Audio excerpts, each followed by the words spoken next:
जय हिंद प्यारे साथियों। आज का ये वीडियो डीएलएड फर्स्ट सेमेस्टर के विद्यार्थियों के लिए बहुत ही इम्पोर्टेंट है, क्योंकि आज के इस वीडियो में हम उन प्रश्नों को सेलेक्ट किए हैं जो परीक्षा के पॉइंट ऑफ व्यू से बहुत ही महत्वपूर्ण है।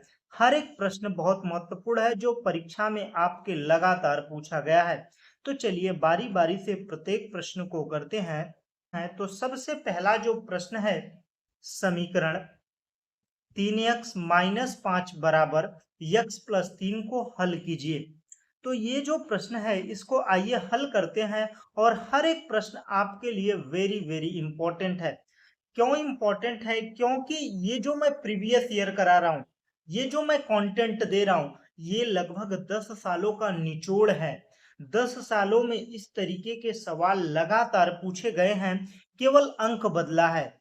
तो मैंने जो यह सीरीज चलाई है, प्रीवियस ईयर का सबसे ज्यादा प्रश्न पूछे जाने वाला, वो बहुत ही महत्वपूर्ण है। अगर आप लोगों ने वो वीडियो देख लिया, लगभग 20 से 25 मिनट का होता है, लगभग 5 वीडियो एक सब्जेक्ट का होगा। और मैं यह दावा करता हूं उसके अलावा आपको कोई वीडियो देखने की जरूरत नहीं पड़ेगी। आप अपने हर एक सब्जेक्ट में बेहतर कवर कर पाएंगे। तो चलिए इस सवाल को करते हैं। तो यह जो सवाल है, समीकरण 3x, ठीक है, -5 बराबर x+3। देखो बच्चों, इसमें क्या है कि जो चर है उसको एक तरफ करते हैं। तो 3x माइनस एक्स बराबर 3, 5 इधर आएगा तो क्या हो जाएगा, +5। तो हो जाएगा 2x बराबर 8। तो x बराबर कितना हो गया, 4। तो x बराबर कितना आया, 4 आया। चलिए बढ़ते हैं अगले प्रश्न की ओर। अगला जो प्रश्न है, 500 का 3 वर्ष का 12% वार्षिक ब्याज की दर से साधारण ब्याज ज्ञात कीजिए। एसआई सिंपल इंटरेस्ट बराबर होता है, साधारण ब्याज बराबर होता है मूलधन गुणा दर गुणा समय बटे 100। ये फार्मूला याद रख लीजिए, बहुत ही इंपॉर्टेंट है। और यह प्रश्न जो है, केवल सीआईएसआई से एक प्रश्न जरूर पूछा जाएगा, चाहे इससे पूछा जाए चाहे सीआई से पूछा जाए। कंपाउंड इंटरेस्ट जिसे चक्रवृद्धि ब्याज कहते हैं, पी 1+r/100 के पावर टी, ये फार्मूला। ये दो फार्मूला तो आप रट लीजिए, क्योंकि यहां से एक नंबर आपको जरूर मिलेगा। तो चलिए इस सवाल को करते हैं। तो पी दिया है मूलधन, 500 रुपए है। जो पैसा है वो मूलधन होता है, तो 500। वर्ष टी कितना दिया है, 3 दिया है। और दर कितना दिया है, 12 दिया है, बटे 100। जीरो से जीरो कट गया, 2 जीरो कट गया, 12 पंचे 60 और 6 त्रिक 18, कितना हो गया, 180। साधारण ब्याज बराबर सिंपल इंटरेस्ट बराबर कितना हो गया, 180। साधारण ब्याज बराबर कितना हो गया, 180 हो गया। बढ़ते हैं अगले प्रश्न की ओर। अगला जो प्रश्न है, यदि किसी वर्ग की एक भुजा 6 सेंटीमीटर हो तो उसका क्षेत्रफल ज्ञात करो। तो वर्ग का क्षेत्रफल बराबर होता है भुजा स्क्वायर। क्या होता है, भुजा स्क्वायर होता है। तो भुजा कितना दिया है, 6 दिया है। तो 6 का स्क्वायर कितना हो गया, 36 सेंटीमीटर स्क्वायर। ऐसे लिखना है, इस बात को ध्यान देना। कैसे लिखना है, 36 सेंटीमीटर स्क्वायर। अगर यह नहीं लिखे तो नंबर कट जाएगा, ठीक है। तो चलिए अगले प्रश्न को करते हैं। तो अगला जो प्रश्न है, एक समबाहु त्रिभुज जिसकी प्रत्येक भुजा 4 सेमी है तो क्षेत्रफल ज्ञात कीजिए। तो समबाहु त्रिभुज का क्षेत्रफल बराबर होता है करड़ी में 3/4 भुजा स्क्वायर। भुजा स्क्वायर, यह इंपॉर्टेंट कर लीजिए, बहुत ही इंपॉर्टेंट है। क्योंकि अगर त्रिभुज से सवाल बना तो यही प्रश्न जरूर पूछा जाता है, समबाहु जरूर पूछा जाता है। अगर त्रिभुज का प्रीवियस ईयर उठाएं तो त्रिभुज में सबसे ज्यादा जो पूछा गया है वो समबाहु त्रिभुज है। तो समबाहु त्रिभुज का फार्मूला है करड़ी में 3/4, भुजा कितना दिया है, 4 दिया है। तो 4 चौक 16, यानी 4 इंटू 4, 4 से 4 कट गया, बचा कितना, 4 करड़ी में 3 सेंटीमीटर स्क्वायर। ऐसे लिखना है, क्लियर हो गया। डीएलएड फर्स्ट सेमेस्टर में जैसे ही आपका पेपर नजदीक आ रहा है तो हम एक फार्मूलों का सीरीज चलाऊंगा। उस फार्मूले में जितने इंपॉर्टेंट फार्मूले हैं उन सभी प्रश्नों का एक वीडियो हम आपको प्रोवाइड कर दूंगा। वो रिवीजन कर लीजिएगा पेपर में जाने से पहले, और उसका पीडीएफ भी राधा क्लासेस टेलीग्राम चैनल पर मिल जाएगा। तो आपको 5 मिनट में रिवीजन हो जाएगा। और हमें ये उम्मीद है कि अगर आप लोगों ने वो वीडियो देखा और ये मॉडल पेपर देखा तो आपको कहीं भी मैथ के प्रश्नों में दिक्कत नहीं आने वाली है। इतना मैं यह दावा करता हूं, बेहतर नंबर से पास होंगे। तो चलिए अगले प्रश्न को करते हैं। तो अगला जो प्रश्न है, 15% को भिन्न रूप में बदलिए। तो जब प्रतिशत को भिन्न में बदलना होता है तो हम क्या करते हैं, 1/100 से गुणा कर देते हैं, या कहें 100 से भाग दे देते हैं। तो 5 हैं 15, 5 दूना 10, 3/20 भिन्न के रूप में बदलना था तो 3/20 हो गया। क्लियर। बढ़ते हैं अगले प्रश्न की ओर। अगला जो प्रश्न है, 80 और 90 के बीच में अभाज्य संख्याएं लिखिए। अभाज्य संख्या कहते किसे हैं, सबसे पहले ये मुझे बताओ। जो संख्या एक अथवा स्वयं से विभाजित हो, एक अथवा स्वयं से विभाजित हो, उसे हम क्या कहते हैं, अभाज्य संख्या कहते हैं। अभाज्य संख्या में कौन कौन आएगा, 81 आएगा, 9 9 81 कट जाता है, 82 भी कट रहा है, 83 किसी संख्या से कट रहा है, 83 किसी संख्या से कट रहा है, नहीं कट रहा है। ठीक है।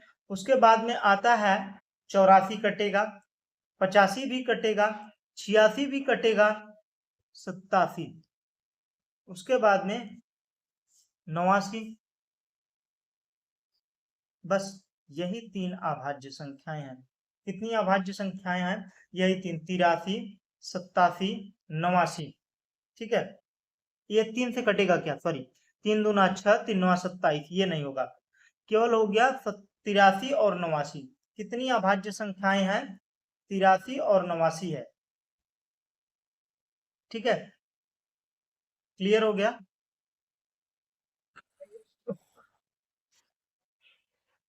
तो बात क्लियर हो गया कि नहीं, 83 और 89 क्या है, हमारी अभाज्य संख्या है। बढ़ते हैं अगले प्रश्न की ओर। अगला जो प्रश्न है, दशमलव संख्याओं का योग ज्ञात कीजिए।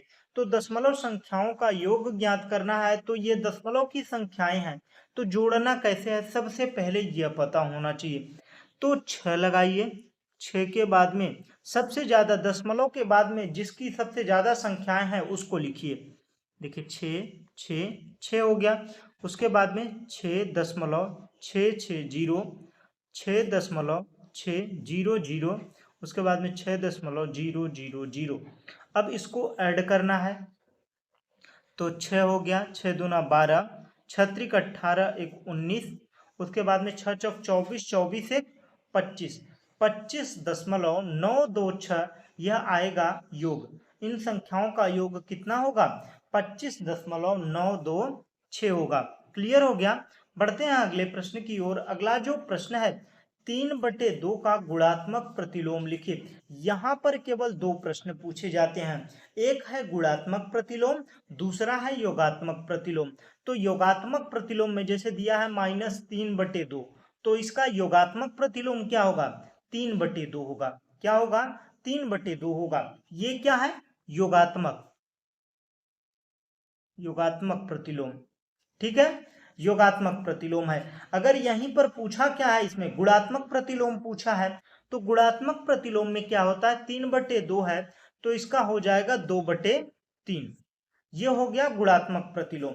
गुणात्मक में क्या होता है कि जैसे भाग करते समय हम गुणा में बदलते हैं तो चिन्ह क्या करते हैं, अंश को हर कर देते हैं, हर को अंश कर देते हैं ना। तो ठीक उसी प्रकार से यहाँ पर जो भिन्न दिया गया है उसके अंश को हर बना देंगे और हर को अंश बना देंगे तो हो जाएगा गुणात्मक प्रतिलोम। अगर केवल चिन्ह बदल दें, इसमें माइनस है तो इसमें प्लस कर दिया, या प्लस है तो माइनस कर दिया, तो वहां पर क्या होगा, योगात्मक प्रतिलोम हो गया। क्लियर हो गया। दोनों दोनों ही इंपॉर्टेंट है, वेरी वेरी इंपॉर्टेंट कर लीजिए। कहीं पर गुणात्मक प्रतिलोम पूछ लेता है कभी सालों में, और कई सालों में पूछ लेता है योगात्मक प्रतिलोम। तो दोनों इंपॉर्टेंट है।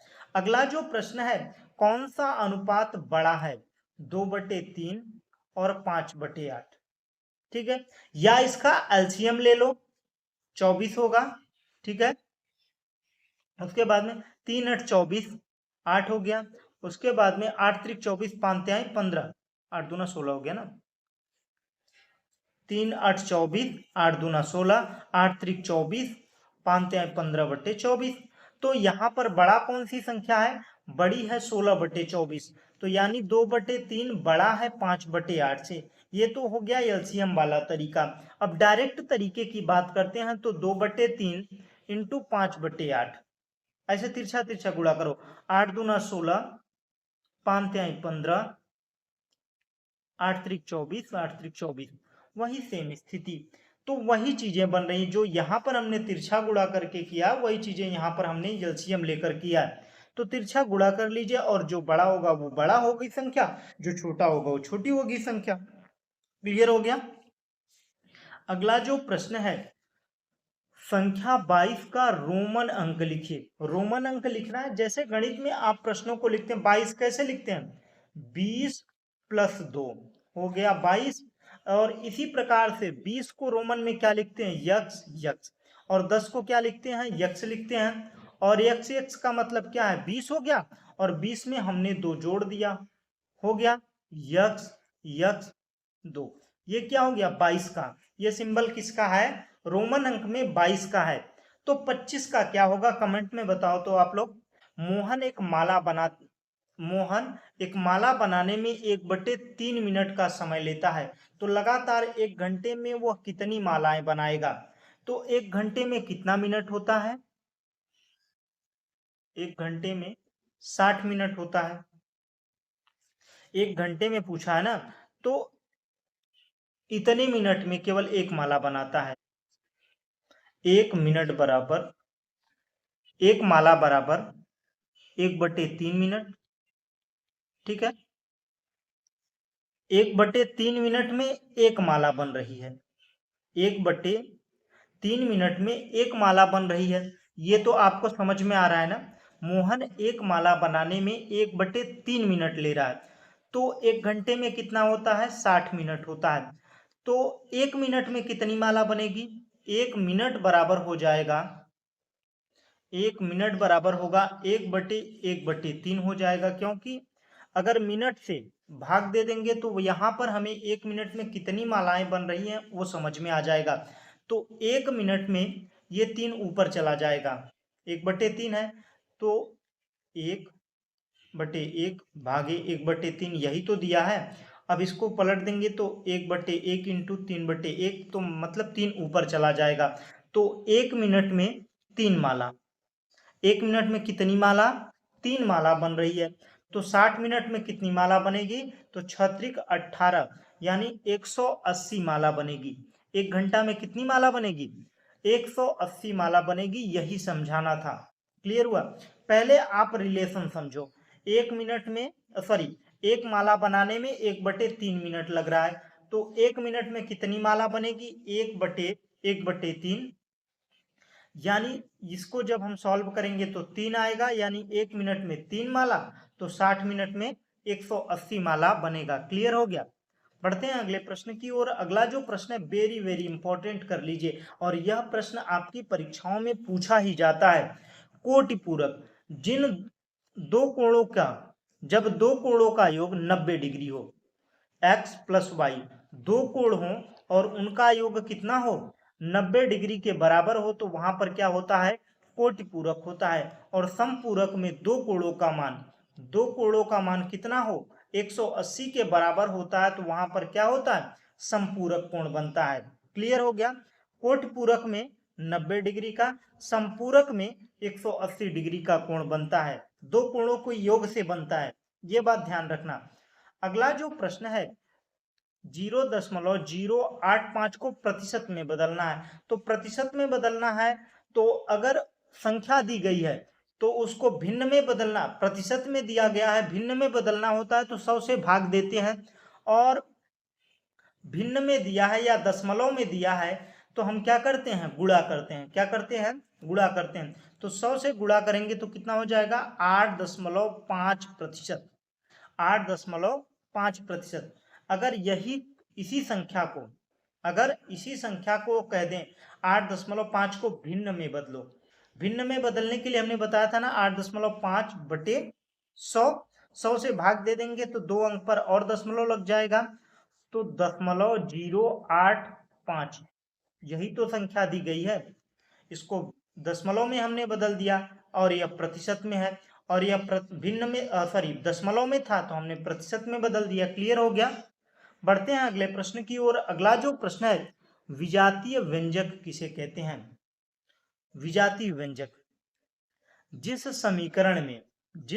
समीकरण में चर का घात या चर समान होता है, जैसे 3x plus 5x plus 7x, तो यहां पर क्या है, जो यक्ष है वो समान है। यह दिया होता 3x square, 5x square, 7x square, कुछ भी दिया हो, मतलब ये जो चर है, चर जो है वो क्या होना चाहिए, हमेशा एक समान होना चाहिए, तब तो वो होगा सजाती।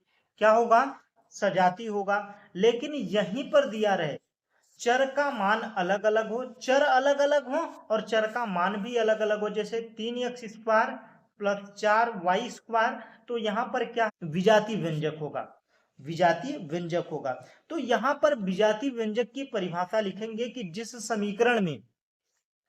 समीकरण में चर के मान समान नहीं होते और चर की घात भी समान नहीं होती है, तो वहां पर क्या होता है, विजातीय व्यंजक होता है। विजातीय व्यंजक समझ में आया कि नहीं? क्लियर हो गया। चलो, इसी के साथ में सारे प्रश्न समाप्त होते हैं। अगर आपको वीडियो इंफॉर्मेटिव लगी हो तो वीडियो को लाइक कर दीजिए, दोस्तों के साथ शेयर कर दीजिए, और चैनल पर पहली बार आए हैं तो चैनल को सब्सक्राइब कर लीजिए। इसी प्रकार से हर एक सब्जेक्ट का बेहतर कंटेंट आपको इस चैनल पर मिलेगा। Thanks for watching.